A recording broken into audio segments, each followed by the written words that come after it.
Iran has more elections than almost any other country, and they have presidential elections every 4 years, and then other elections on 2-year intervals, and then municipal elections and a lot of other things. It's amazing how many elections they have, and they pride themselves on it. So they will say, we've had, since the revolution, 36, 45 elections.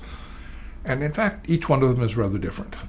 The presidential election, which is what we're coming up on now, happens every 4 years, and a president can only run one other time. So you can have 2 terms, but you're limited to 2 terms. In this case, Ahmadinejad is leaving, and thus far he's leaving quietly, which I had not anticipated.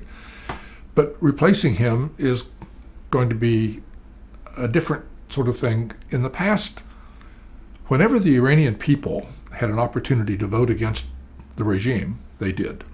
Now, we just offered them a little bit of an opening of somebody a little bit different, somebody who's not really just part of the standard group, and they'll vote for him. And that was why they voted for Ahmadinejad to some degree. He really was an outsider, and nobody gave him a chance until the last second. And then they voted like crazy for Karoubi and Mousavi, who were running on a reform ticket, and the whole Green movement grew up around that.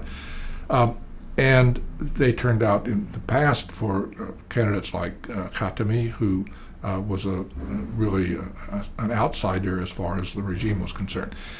The supreme leader, who supposedly runs things but doesn't run them very well, frankly, has decided, and it was clear after 2009, that he had had enough of this. He didn't want to have another election that was going to be a mess and cause all kinds of problems for him and embarrassment for Iran. And as a result, he has tried to make this as uneventful as possible. They wanted this to be a really boring election, where you would know you'd know who was going to be elected before they started. And they've tried to do that, but not very successfully. And they've let in a couple of candidates who actually represent an alternative. It's not at all clear whether they will get a lot of votes, whether people really will turn out and support them. But this election is not going to be like every other election, and it's not. And if it does turn out to be boring, in the sense that by the time we get to next week, we will know who the candidate is, who the winner is going to be before they take the vote. That'll be the first time. Anybody in Iran can run for president. You don't have to do anything or be anything. You can just walk into an office. I think you have to be over 35 or something. You can just walk into an office, register your name, and in this case, was, I think, nearly 700 people registered to run for president. They don't have a primary system. They don't have parties. So how do you sort out the real candidates from they have people, just homeless people wandering off the street and sign up? How do you do that? Well, they do it in a very undemocratic way. A group of individuals who are appointed, not even elected themselves, 12 of them sit around and say this one goes and this one doesn't. And it's a highly political thing and is clearly rigging the system. In this case, they threw out, Rafsanjani was refused, which is ridiculous. I mean, here's a guy who was part of the revolution, was the closest associate, basically, of Khomeini, the founder of the Islamic Republic.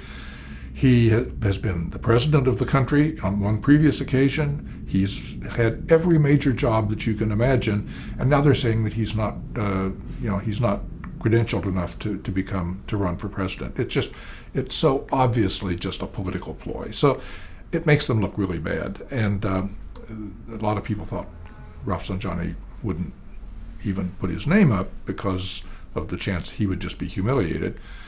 In any case, the system probably humiliated themselves more than he did. But in any case, that's the way they sorted out. And 8 people were left standing after the 675 or whoever it was that signed up to run. Ahmadinejad has enjoyed the limelight almost embarrassingly so. He comes to New York once a year, has been coming to New York now. He's made the trip 8 times. And each time that he comes, it's a circus. I mean, he puts himself on every news show. He gives exclusives to everybody. He goes around making speeches. And he never says anything very different than what he said the last time. But he loves the controversy. When people disagree with him, he loves it because he debates them on air. And he has his talking points all figured out. He really likes the limelight. And so he has... this losing the limelight was going to be tough for him. He had a plan of his own, one, to build up a constituency in Iran that would be independent of the others, and 2, put his own man in the running so that, in effect, you could have this like Putin and Medvedev trade-off back and forth. And just like Putin and Medvedev, after 4 years, Ahmadinejad could run again.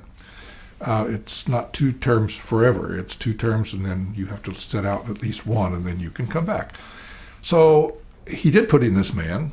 The Supreme Leader, the Guardian Council, which decides who gets to run, just dismissed him out of hand.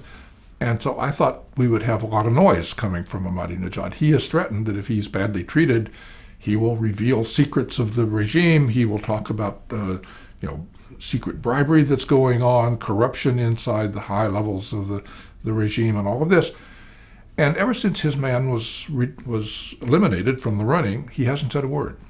And we may still hear from him. And then the other thing that people forget is in Iran, actually in some ways like the United States, the election takes place, but the sitting president remains for some time. So Ahmadinejad will continue to be the president until August, and that will give him time to really cause trouble in those other 2 months in the meantime, if he chooses to do so.